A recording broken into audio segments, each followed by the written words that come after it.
Ronald James Reed menghabiskan 25 tahun untuk bekerja memperbaiki mobil di pom bensin dan 17 tahun sebagai tukang sapu di JCPenney, salah satu perusahaan retail. Ronald adalah orang pertama di keluarganya yang lulus sekolah menengah. Pekerjaannya sederhana dan penghasilannya juga nggak seberapa, tapi ia banyak menabung dan menginvestasikan uangnya di saham-saham blue chip. Dalam surat wasiatnya, Ronald mewariskan $2 juta kepada anak tirinya dan $6 juta ke rumah sakit dan perpustakaan setempat. Richard Fuson, mantan top eksekutif di Merrill Lynch, perusahaan yang bergerak di bidang manajemen investasi, memiliki segalanya yang Ronald nggak miliki. Ia lulusan Harvard dan memiliki karir yang sukses di keuangan. Bahkan, namanya pernah masuk daftar 40 pebisnis sukses di salah satu majalah bisnis. Pada pertengahan 2000-an, Richard meminjam uang untuk memperluas rumahnya, seluas 18.000 kaki persegi dengan 11 kamar mandi, 2 lift, 2 kolam renang, 7 garasi, dan pemeliharaannya lebih dari $90.000 per bulan. Lalu krisis keuangan 2008 menghantam. Richard bangkrut, rumahnya disita, dan ia tidak memiliki penghasilan. Ronald sabar, Richard rakus. Hanya itu yang diperlukan untuk menutupi kesenjangan pendidikan dan pengalaman yang masif di antara keduanya. Mengelola uang berhubungan erat dengan perilaku seseorang, bukan dengan seberapa pintar seseorang. Tapi perilaku itu sulit diajarkan, bahkan untuk orang-orang pintar sekalipun. Beberapa dari kita mungkin paham teori keuangan, namun kita masih sering mengambil keputusan berdasarkan emosi dan pengalaman masa lalu. Kita melupakan hubungan psikologis antara kita dengan uang. Inilah yang akan dibahas dalam buku The Psychology of Money, karya Morgan Housel. Buku ini memberikan banyak pelajaran tentang sikap perilaku kita terhadap uang, dan kami merangkumnya untuk kamu.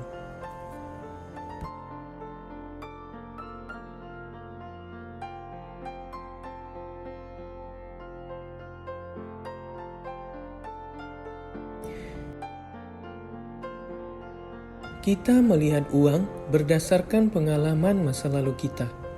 Mereka yang hidup di zaman resesi ekonomi mungkin sekarang takut untuk investasi kembali. Mereka yang hidup di zaman ekonomi sedang bertumbuh pesat akan memiliki pandangan investasi yang berbeda. Buku ini menjelaskan, kita harus belajar membuat keputusan investasi berdasarkan tujuan dan pilihan investasi daripada pengalaman. Dunia terus berubah. Mengandalkan pengalaman berarti kamu mendasarkan keputusanmu pada pengetahuan tentang dunia yang berbeda. Keberuntungan dan risiko. Keberuntungan dan risiko adalah kenyataan bahwa setiap hasil dalam hidup dipengaruhi oleh kekuatan kedua hal tersebut selain usaha individu. Ada sebuah contoh menarik tentang ini.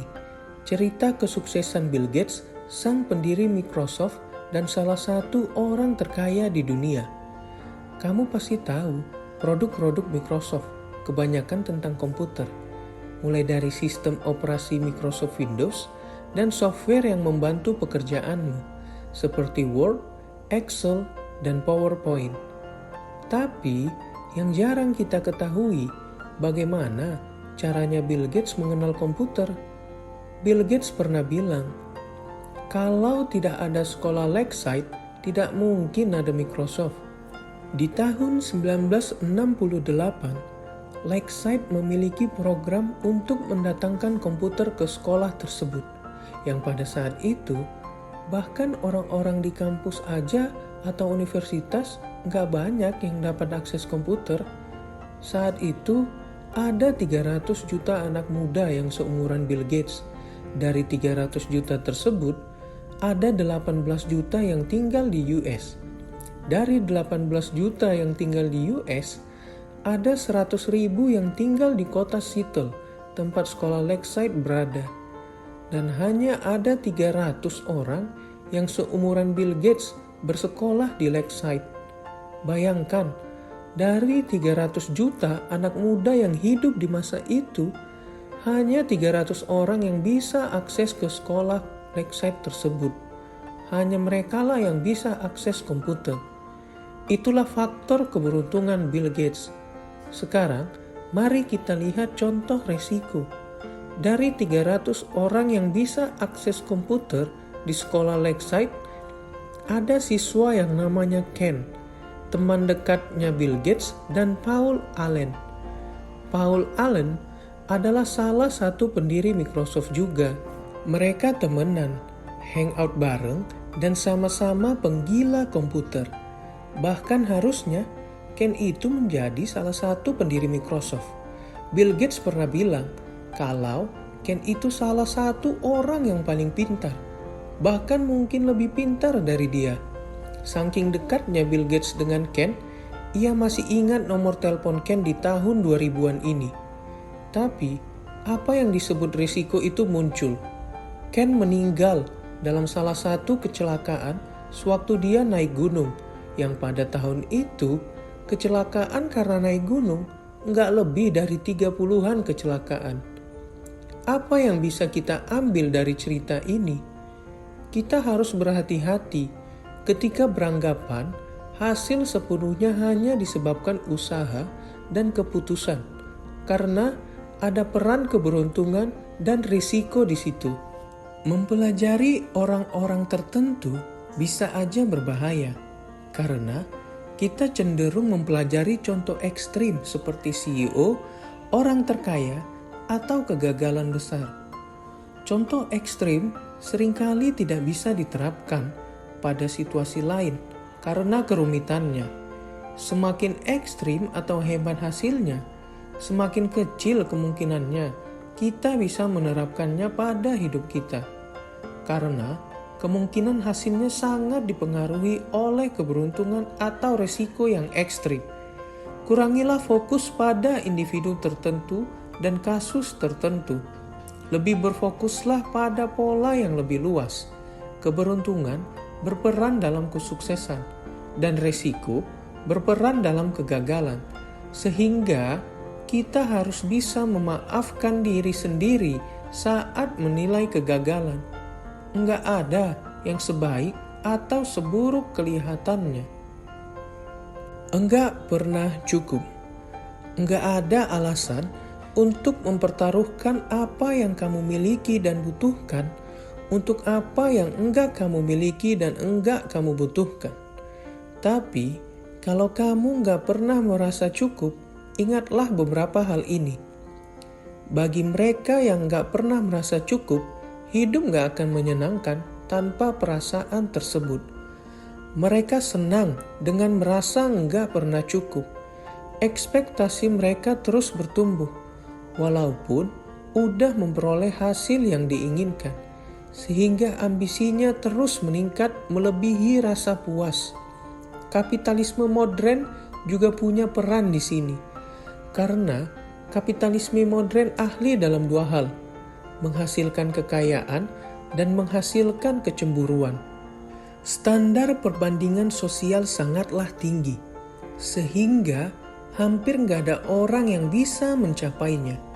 Artinya, ini adalah pertempuran yang nggak akan pernah bisa dimenangkan. Atau, satu-satunya cara untuk menang adalah tidak bertarung sejak awal. Terimalah bahwa kamu mungkin sudah cukup, bahkan jika itu kurang dari orang-orang sekitarmu. Gagasan sudah cukup mungkin terlihat kuno, karena seperti mengabaikan peluang dan potensi kita. Tapi enggak seperti itu. Cukup adalah menyadari bahwa nafsu yang enggak terpuaskan untuk lebih akan mendorong kamu ke titik penyesalan. Ada banyak hal yang enggak layak dipertaruhkan, terlepas dari potensi keuntungannya. Seperti reputasi, kebebasan dan independen. keluarga dan teman-teman, dicintai oleh orang-orang yang ingin kamu cintai, dan kebahagiaan. Semua itu sangat berharga dan enggak layak dipertaruhkan.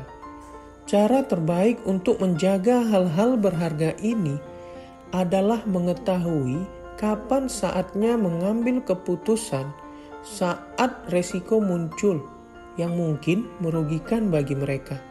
Mengetahui kapan kamu merasa cukup. Compounding. Compounding adalah berlipat ganda.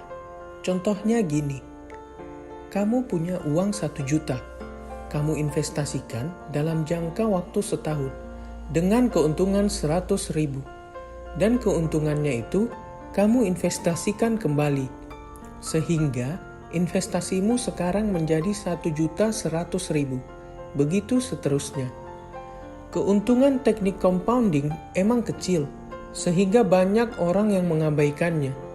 Tapi kamu tahu nggak? 81,5 miliar US dollar dari kekayaan bersih Warren Buffett senilai 84,5 miliar dolar datang setelah ulang tahunnya yang ke-65.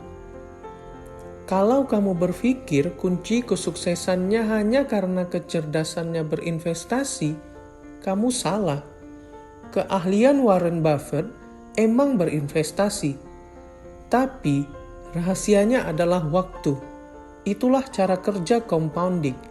Ia sukses karena ia telah menjadi investor fenomenal selama 3/4 abad.